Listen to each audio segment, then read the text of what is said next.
My name was Rick Howard. I was Spud, one of the original Cretans. My actual name is Howard Weinstein, so now I'm a real person, a father of three. But Nukem was one of the most enjoyable experiences, and we had such a great time doing it. It really was a blast. It's fun to be here with everybody tonight. It's just, it's like time hasn't passed. None of us have aged in 3 decades. We all look 24 years old like we did back then. Now, while I'm going to move on, I have to ask you, what do your kids think of your movie?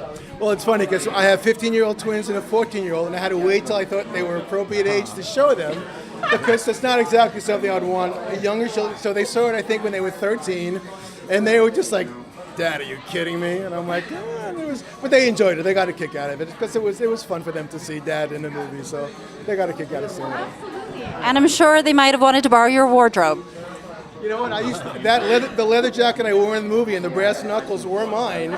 God knows where they are now, because I probably wouldn't fit into them now anyway. Yeah. Thank you, sir. Would you like Well, sure. It's great to be here. First of all, thanks to Lloyd and to you folks at Videology. It's really a fantastic happening. I played Eddie.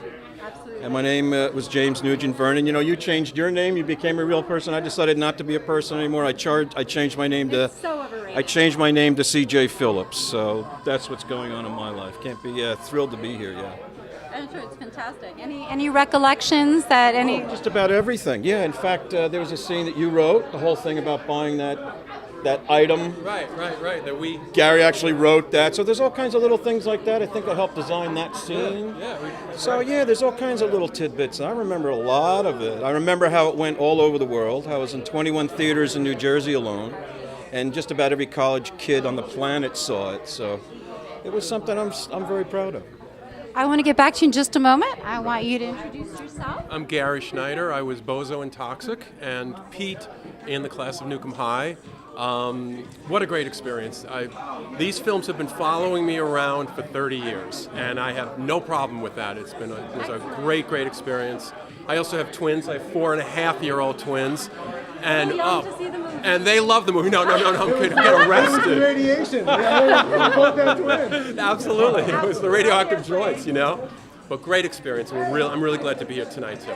Yeah. So a theme I've heard all three of you mention is sort of that it's been recurring. So have people walked up to you ever? Has anybody recognized you and said, "Oh my God," or anything? Anyone? Now, back in the day. Yeah, back in the day, very much so. Because, I was also in Times Square in like 2 movie theaters. And at the time, Tower Records cornered a corner, and they had posters all over. So back in the day, absolutely, yeah. Anyone frightened of you, seeing you on the street? You guys are pretty scary characters. Well, for me, not as much, because I had very stylized makeup on, so it was kind of weird looking. So I didn't look like this. You were cool. I mean, Gary's face was Gary's face. And CJ's face was CJ's. No makeup. You were the jock, right? Yeah. Well, actually, no. Eddie was more the class clown, the ladies' man. Yeah. Yeah. Eddie's always after the ladies, which is no different tonight, by the way. Duly noted. Duly noted. Now the audience now knows it also. Yeah, I was in a video store after Toxic Avenger came out on video. Video, of course, was many years ago.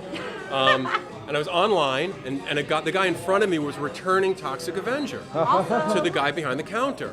And he was talking about the film, and he was talking about the guy driving the car, running people over, and that was me. And I'm totally out of context, down on Long Island at a video store, and I tap him on the shoulder, and he turns around, and I said, "That was me in the film." And he looked at me and went, "Oh yeah?" And he went, and anyway, he totally didn't get it.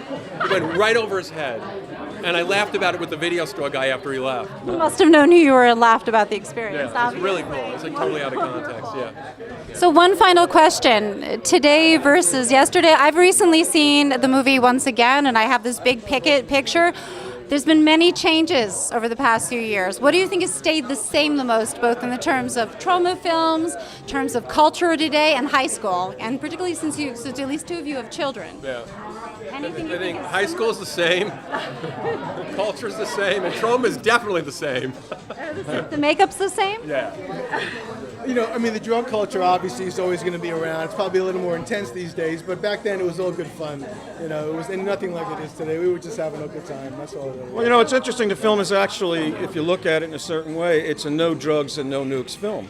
Yeah. Right? It's obviously against nuclear, and where the guys were growing the marijuana was behind the. So then you smoke it, and then this monster manifests. So it's actually saying something about no drugs and no nukes. So you're saying that the movie was really a film about anti-drugs? Well, it wasn't specific. Anti-nuke and Yeah, more anti-nuke. It wasn't specifically designed, but it just so happens that's what occurred. So there you go, smoke a marijuana and a monster's born, So. Unless you like the monsters that were born from Well, it. I do. It's a great-looking monster. I think it's one of the best-looking monsters in movies altogether, really. He's the real star of the movie. We all said that. Yeah. I think a lot of movies have borrowed from him over time. I definitely see references to Alien in his teeth. Oh yeah, absolutely. Well, thank you. Any final words or any interesting stories you might from this set or anything you might want to tell your part? Little secrets that have never been revealed. This is your moment. No, not actually. No. Well, Lloyd was great because Lloyd gave us a lot of freedom to improvise and to kind of make stuff up on set, and it was just a very creative process for everybody, and that's why we were all unknown actors, just looking for work, and Lloyd gave us a shot, and it was just a ball, just to do something that was just you get so much exposure for your first shot. It was just a lot of fun for everybody. So you wrote actually part of the film? No, I mean, not technically. We improv a scene that worked really well. I assume you feel too. Well, it wasn't cut. Well, you wrote your lines. Yeah. Yeah, and then I kind of helped design that scene. But there was lots of opportunities to throw your own thing in, which is kind of amazing. Yeah, And improvised dialogue on set, and if Lloyd liked it, he would say, "Keep that in." We liked that. yeah, not for nothing. This never really went more than 2 takes. We didn't shoot 5 and 10 takes of You don't do anything. multiple takes with Troma films. No, this is literally 1 and 2 takes. So everything that came out like, you could have been shooting that all day. It couldn't have It been. was virtually perfect right from the start. Yeah. Thank you so much. I really appreciate it. No, thank you. Thank Great you to for be the here. opportunity. I'm very excited to see Looking the film. forward to the next Troma movies Absolutely. about to be shot, as a matter of fact. Thank you, Jeff. Thank you.